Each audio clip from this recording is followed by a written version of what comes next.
Channel, AS. My dearest brothers and sisters, this is Hakann speaking. I greet you in peace and love. Today I would like to invite you to expand your concept of I. This phrase can be explained in two ways, both of which are beneficial. Feel free to expand your concept of I in one or both ways, or of course neither. It's up to you.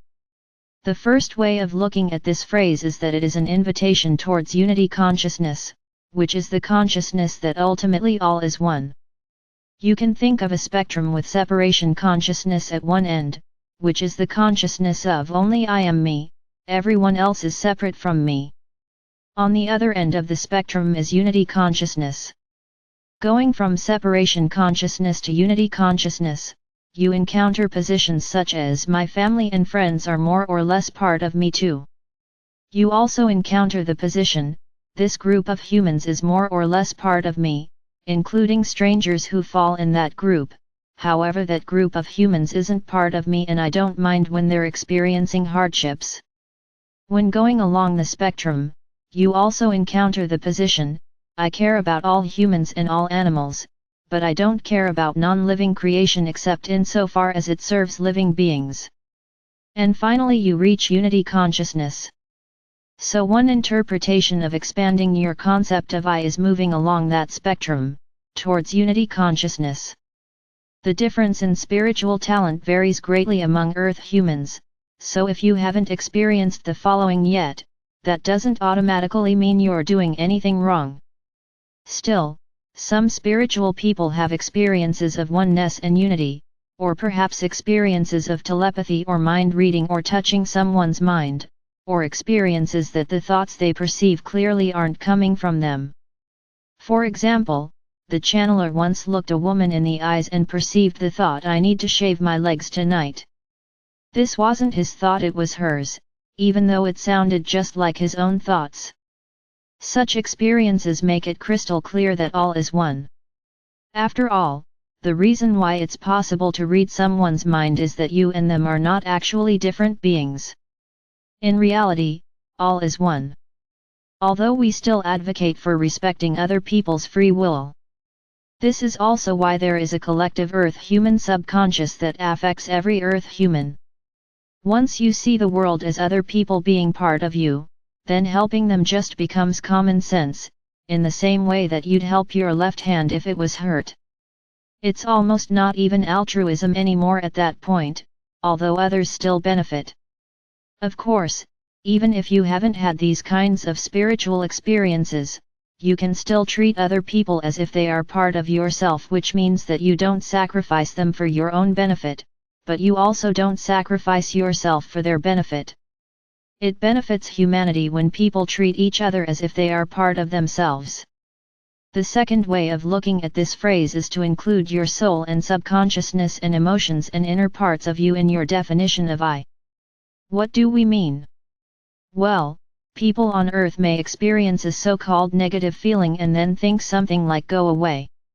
To us, this would be like a person saying that they themselves should go away, because people's emotions are part of them.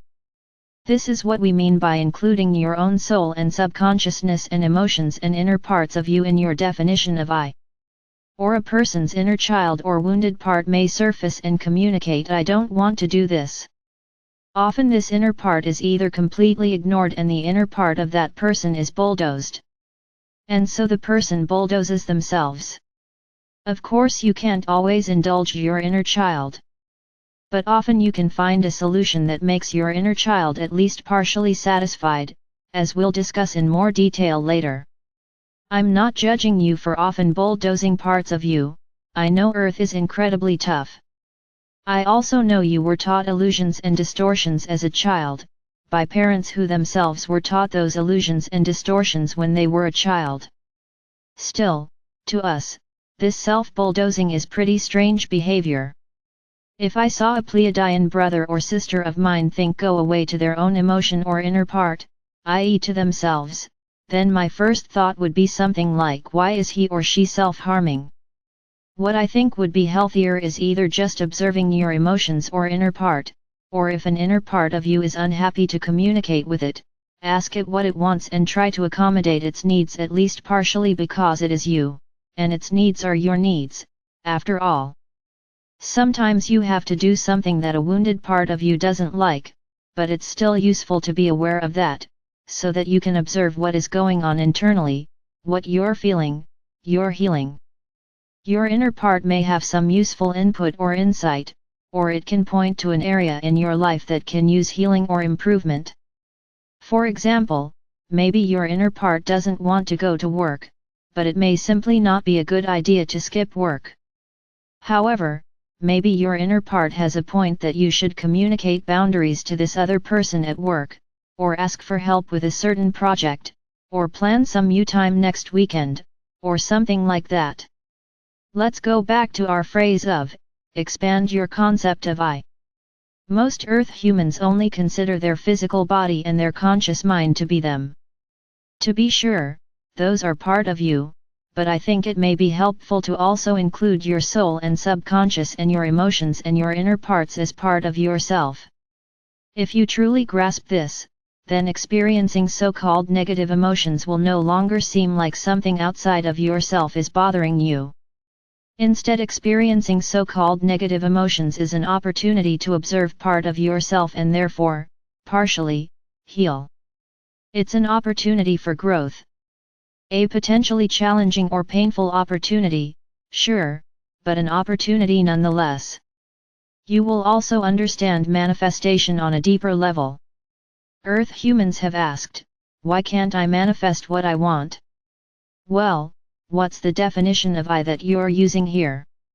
If your idea of I only includes your physical body and conscious mind, then the answer is probably, because your soul and emotions and subconscious aren't aligned with your body and rational mind.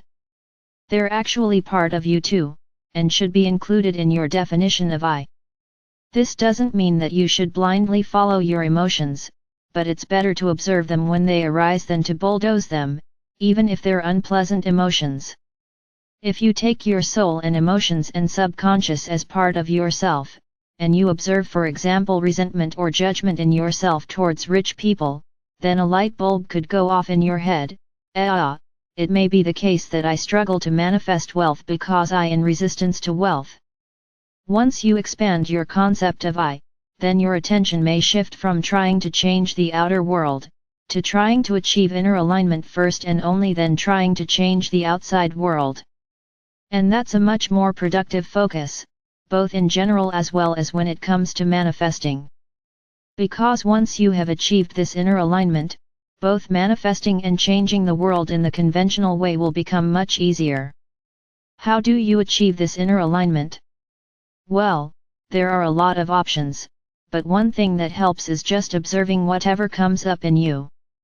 Another thing that helps is talking to your inner parts and your soul, as I described in my message, Hakann, how to talk to your soul. Another thing that helps is just spiritual practice in general. Even just the practice of being more gentle towards yourself, which includes your emotions and your inner parts, is very healthy psychologically.